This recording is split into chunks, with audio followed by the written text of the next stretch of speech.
Hi guys, how's it going? Welcome back to another video. Today you join me in the 2024 Kia Sorento plug-in hybrid. Now the Sorento has been updated, but it is still on its existing platform, unlike its sister car, the Hyundai Santa Fe, which now is completely redesigned for this model year. So is this one still worth buying, or should you perhaps hold on till the next model? Well, I'm here to find out today. So before we get into the review, let's talk a little bit about specs, pricing and that kind of thing. Well, the Sorento here in the UK starts from around £42,000, and the trim levels are really easy to choose from, thankfully. You've got either 2, 3 or 4, and all of the kit comes as standard, and you don't need to worry about any options besides paint. The paint on this one is called Mineral Blue, and it's a standard one. I think potentially it lets the design down a little bit, to be honest. I would probably go for one of the premium paint options at £675. There's a couple of options to choose from when it comes to drivetrain. Now, interestingly, the Sorento still comes with a diesel option, which is something that not many brands are doing at the moment, and I think that's really good, to be honest, because it just gives that more versatility if someone just wants that traditional fuel for long distance driving. So that one is kind of the entry-level model. It's a 2.2 litre with a dual clutch 8-speed automatic transmission. They all come with 4-wheel drive as standard, and that one is 190 horsepower and around 43 miles per gallon combined. For around £1,000 more, you can get a self-charging full hybrid model, and that's probably my pick of the range, to be honest. That one has 212 horsepower and should return around the same MPG, just a little bit faster, a little bit more versatile, and has that nice electric around town. The one I'm in here today is the plug-in hybrid, which is a little bit more expensive and also faster, so it's 248 horsepower and combined average, they say 176 mpg. Now, as we know, with plug-in hybrids, it completely varies on how you use it, so that's kind of an average if you were to do a bit of normal driving, a bit of charged driving, but I've been averaging just over 30 miles per gallon, which is not very good at all if you are just running on the petrol engine, and it's quite a strain in that situation as well. But I've seen upwards of 400 miles per gallon when doing mostly electric round town on the EV motor, and then just occasionally having that engine kick in just to help out. So it really does depend on how you use it, and it's one of those things. I would only recommend the plug-in hybrid if you're doing very short journeys around town very often and able to charge it at home overnight every day, or you have a company car allowance and you're using it for tax purposes. The entry-level 2 model actually comes with loads of kit as standard, to be honest. Heated seats, wireless Apple CarPlay and Android Auto, keyless entry, reversing camera, 17-inch alloys, a 12.3-inch infotainment screen, and highway driving assist with the one button on the steering wheel, which I really love. You just press it once and the car starts steering itself automatically on the motorway. A lot of Kias, Hyundais, Genesis cars have this now, and it is fantastic. The only thing with that one though is it doesn't come with the cockpit screen as standard. It just comes with normal dials, which I think is a bit of a shame at that price. But let's be honest, quite a generous set of specification as standard. If you then bump it up to the 3 model, you then get a fantastic 360-degree camera, Bose audio, which is pretty good as well, full electric seats, powered tailgate, smart LED front headlights with sequential indicators and ambient lighting. So I think that's probably the sweet spot of the range, to be honest. You've got plenty of equipment that you'd expect to see only on the high-end cars. So you step up to the top of the range 4 model, which is the one that I've got here, and you've got some premium options in here like Napa leather upholstery, a head-up display, which is really good because it even shows you your average speed zone average, which is really cool, which I've not seen in many cars before. You've got a digital rear view mirror with night vision, which is quite handy in certain situations. The 360 cam, once again. A panoramic roof is standard on the 4 model as well. It's not an optional extra, which I really love from Kia. And it also has the option of ventilated front seats as well as the heated front and rear. A fingerprint sensor, just in case you have multiple users, so that you can set up the profiles easily. And also remote parking on the key, so you can drive the car in and out of the space while you're not even sat in it, which again, really cool. How often you're going to use it though, I'm not too sure. Also, these front seats are the ergo motion seats, so they massage you as you're going along after a certain period of time, which is what's happening right now, which is lovely. I can feel it pressing against my back as I'm moving along. And also they do full recline as well with a leg rest, so they kind of tilt all the way back, so if you're just chilling somewhere you can do that as well. So it kind of sits somewhere between like the cheaper and smaller options like the Skoda Kodiaq and the Peugeot 5008, and something more premium like a Land Rover Discovery or an Audi Q7. When comparing this to some of the German rivals and things like that as well, you get that fantastic warranty. So on this it's 7 years and 100,000 miles, and you also get something quite similar on the Hyundai Santa Fe as well. So definitely a big toss-up between these two cars. As I said, all of them come with 4-wheel drive, all of them come with 7 seats, and there's no real options to choose from apart from paint. And I think that's really good, especially for the used market, because if you're buying one of these pre-owned, you're not going to be too worried about picking one with the wrong spec, because you know exactly what it comes with. In terms of styling, I do think it's quite handsome. Again, I think it's let down by this paint a little bit. I think the newer paint options do look better, but you know, that's just my taste potentially. But it has been updated. It's quite handsome. It looks definitely a bit more Americanized, a bit like the Santa Fe has been. I do think the Santa Fe has more road presence though, that new model. I do just think it's just that little bit more special, that little bit more different. And this one maybe a little bit more subtle. It's not got very many sharp angles and stuff like that, like the Sportage does, or the Hyundai Tucson. So it's a little bit more subdued, but it's definitely a much larger car. And overall, I do think it looks quite good on the road. It's handsome enough, and the new LED lights are a nice addition too. They look good front and rear. This one has the sequential indicators on the front. I think they could have been slightly better, to be honest. They're a little bit laggy. They don't look as smooth as some rivals, but that's me nitpicking really. I think overall it looks pretty decent. Might not be for everyone, but it's kind of boxy and functional. Step inside, and there has also been a few changes as well. I really like this interior, to be honest. It's quite spacious, it's quite functional, and there's the perfect blend of physical controls and touch infotainment stuff. So when you look at the steering wheel, you've got physical controls for pretty much everything, volume and track and cruise control and all that kind of thing. You've got your one touch driving assist button, which is absolutely fantastic. Press it once, the car will start steering itself, and you can press and hold it to turn off lane keep assist and the speed warnings all together, which is great. Now also you have a star button, which is like a programmable function button. You can set that to a shortcut of your wish. And then you've also got physical controls for a lot of your climate stuff as well, which is a blessing. You've got physical controls for not only your dials for the temperature, which you then at the touch of a button change to tuning dials and volume and that kind of thing.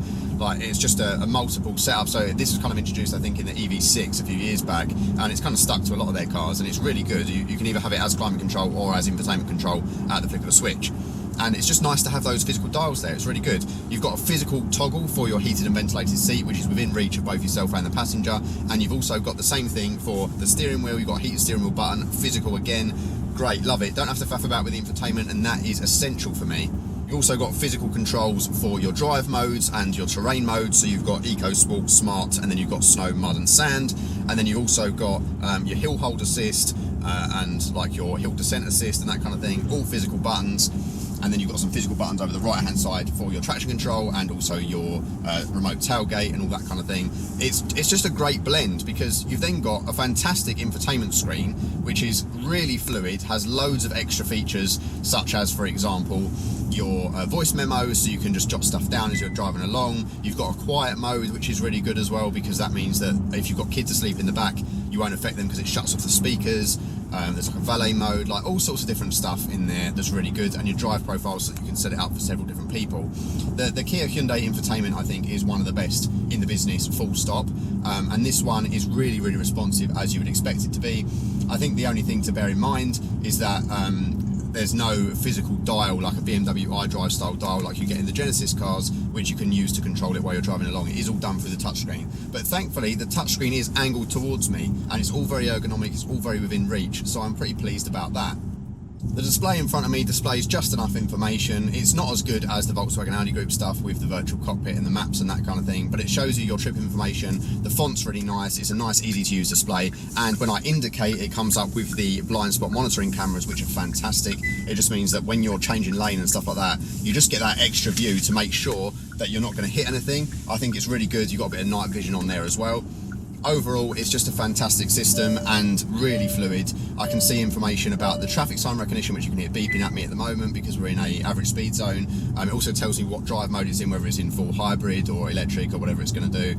And it also shows the charge state. So behind the steering wheel, I've also got some paddles, and what they do is in sport mode, actually you can change gear using the paddles manually. I wouldn't bother. It's not a very sporty car, and it's relatively slow to respond with this normal automatic, but it's something that's there. And when you put it into eco mode, the car kind of slows down a little bit, and you then get to be in charge of your regen braking. So you get levels 1, 2 and 3 regen braking, and they effectively just control how much of the braking effect when you let off the throttle. You can't do single pedal driving, but I wouldn't want to in a hybrid like this, to be honest. But it's just nice to know that you can recoup some of that loss with the regen. In terms of the kind of the feel of everything, like the material quality isn't quite as good as in some rivals, including the new Santa Fe. The Santa Fe just feels newer overall. This does feel like a kind of facelift of a slightly older car, and there are some scratchy plastics down the bottom, and I'm not a fan of the faux leather on the dash either. That looks and feels quite cheap.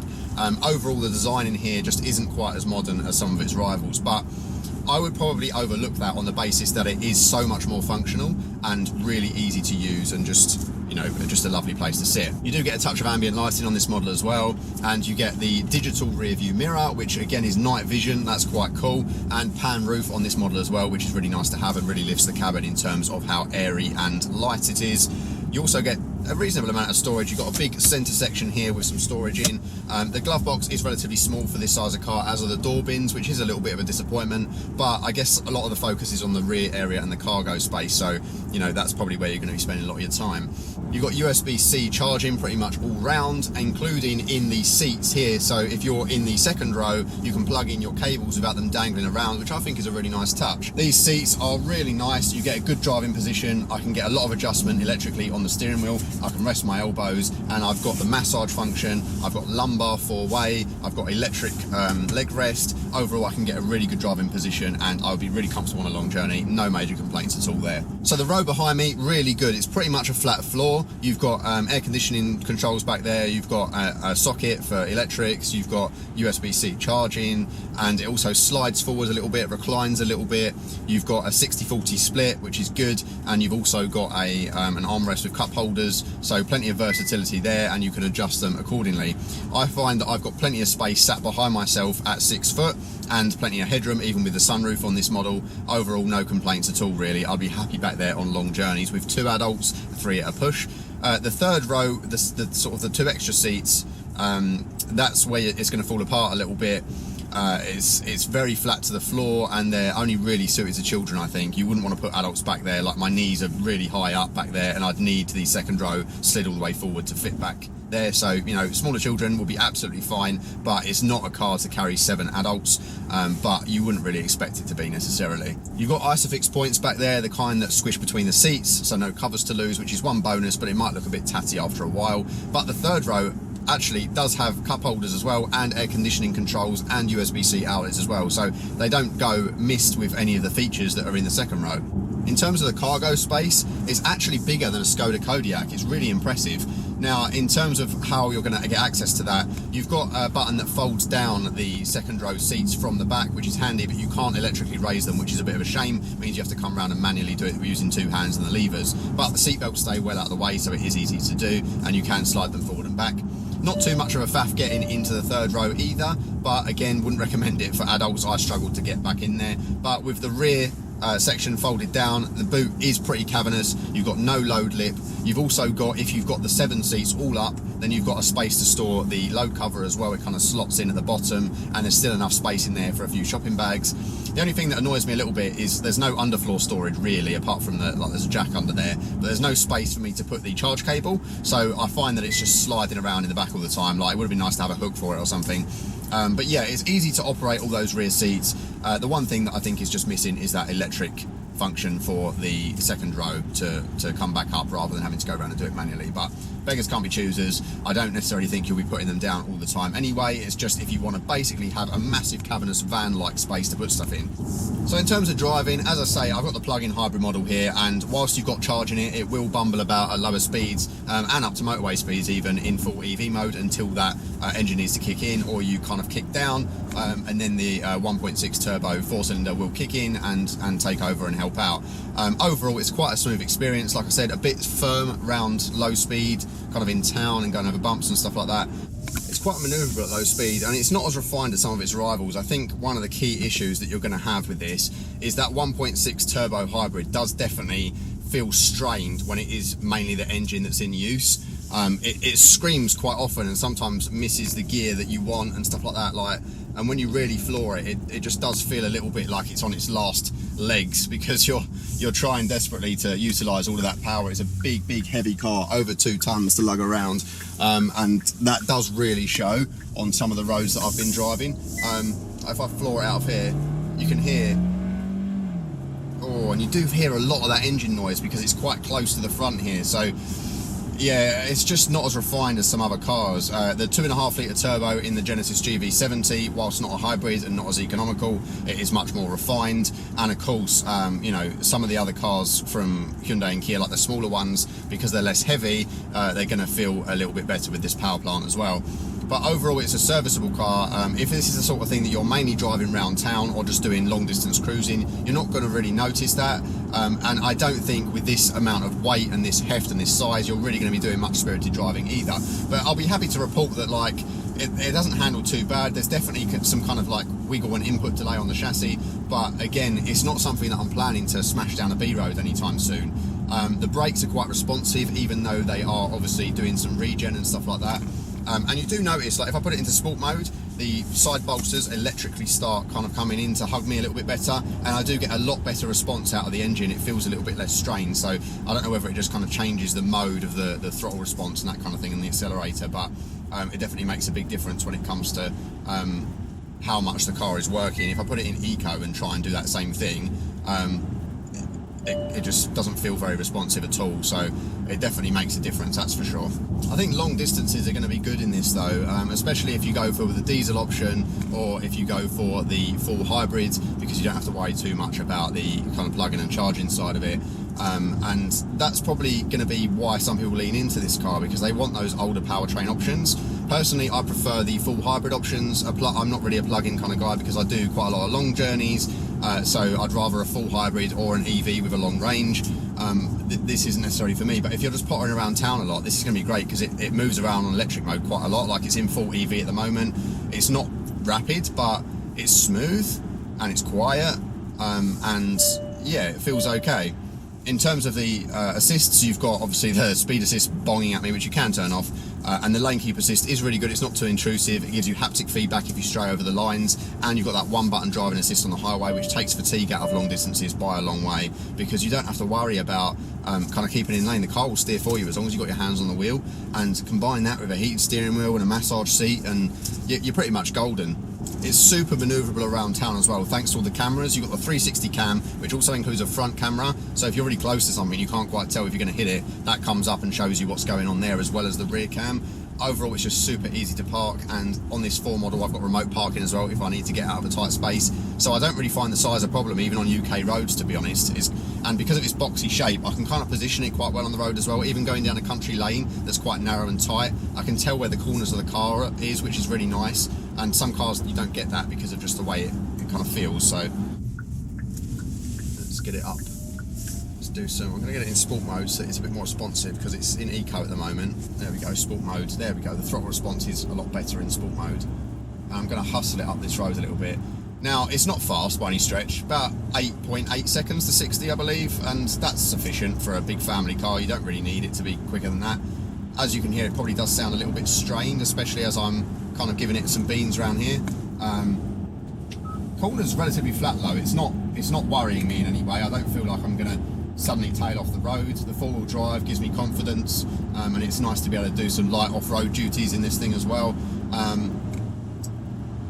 Overall handling, it's not as wallowy as I would expect, to be honest. I'm doing 60 on a country lane now and doing some fairly tight turns, and although you can see me moving around in the cabin a little bit, it doesn't feel like it's a leaning tower by any stretch, which is nice. I don't feel the need to take over on the paddles. It's too slow and unresponsive, but not a sports car, so I don't really care. Yeah, and as you go down to slower speeds, it does just become a little bit less refined, unfortunately, than some of its rivals. And I do just think that the biggest competition for this, honestly, is the new Santa Fe, because that is an all-new car, and it feels it as well. It feels more premium, it feels like it's a new design, and it feels more refined in the cabin as well. So I think that is this car's biggest problem. You can hear stuff sliding about, but it does hold on quite well. There's not too much body roll, and in general, I don't think it's too bad. Like for a larger car, you'd kind of expect it to be a bit more wallowy, but the trade-off of that is it is quite firm at low speeds. I really do feel like this car smooths out at higher speed. When you're kind of cruising along on the motorway, it kind of floats along and it's quite nice. But when you're going over low speed bumps and stuff, you do kind of feel that it judders around a little bit, which is a bit of a shame because some of its other rivals are a little bit more plush. Something like a Land Rover Discovery, for example, that's definitely a little bit softer. Yeah, overall, I think this is a fantastic car in terms of just being able to live with it day to day. It's such a nice package in terms of how it runs, how it drives, and just the physical controls in here, combined with the great tech, and the easy to choose trim options as well. I think it's a really good option. I just think that it sits in the shadow of its sister a little bit, so I would check out the Santa Fe as well. that's it from me in the Sorento. So thank you guys so much for watching. Thank you to Kia for sending out the car. If you want to see any more of their cars, please do check out the channel. I've done a review of most of them now, and hopefully I can bring you the Santa Fe soon as well. So thank you guys so much for watching, and I'll see you in the next one. Bye bye.